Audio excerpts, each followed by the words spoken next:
എന്തൊക്കെയാണ് മക്കളെ നടക്കുന്നത്? മുംബൈ സിറ്റി എഫ് സിയുടെ മേലെ വിലക്ക്.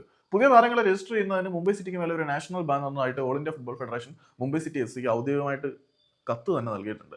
ഫിഫയുടെ ഡിസിപ്ലിനറി കമ്മിറ്റിയുടെ ഹെഡിന്റെ നിർദ്ദേശം അനുസരിച്ചാണ് ഇത്തരത്തിലൊരു വിലക്കും കാര്യങ്ങളും വന്നിട്ടുള്ളത് എന്നാണ് അറിയുന്നത്. മുംബൈ സിറ്റിയെ പോലെ പൈസയ്ക്ക് യാതൊരു പഞ്ഞമില്ലാത്ത ഒരു ക്ലബിനെതിരെ ഇത്തരത്തിൽ നടപടികൾ വരിക എന്ന് പറഞ്ഞാൽ അങ്ങോട്ട് വിശ്വസിക്കാൻ പറ്റുന്നില്ല.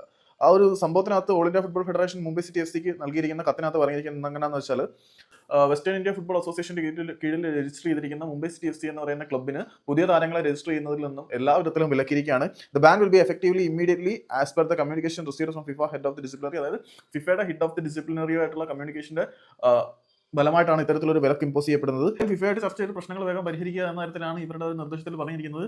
പേയ്മെന്റിന്റെ ഒക്കെ സംബന്ധിച്ച എന്തെങ്കിലും മൈനർ ഇഷ്യൂസും കാര്യങ്ങളൊക്കെ ആയിരിക്കും. മുംബൈ സിറ്റി എഫ് സിക്ക് ട്രാൻസ്ഫർ ബാൻ വരിക എന്ന് പറഞ്ഞാൽ അങ്ങോട്ട് വിശ്വസിക്കാൻ നല്ല ബുദ്ധിമുട്ടുണ്ടായിരുന്നു. പക്ഷേ ഇത് ഒഫീഷ്യലാണ്. ഓൾ ഇന്ത്യ ഫുട്ബോൾ ഫെഡറേഷന്റെ ഒഫീഷ്യൽ ലെറ്റർ പാഡിൽ മുംബൈ സിറ്റി എഫ് സി അധികൃതർക്ക് അയച്ച കത്തിനകത്ത് കാര്യങ്ങൾ വളരെ വ്യക്തമായിട്ട് പറയുന്നുണ്ട്. അപ്പം വളരെ വേഗത്തിൽ തന്നെ ഈ ഒരു ഇഷ്യൂ റിസോൾവ് ചെയ്യും. മുംബൈയിൽ ഈ ആവശ്യത്തിന് പൈസ ഉള്ളതുകൊണ്ട് അത്ര വലിയ വിഷയമായിട്ടൊന്നും പോകാൻ പോകുന്നില്ല.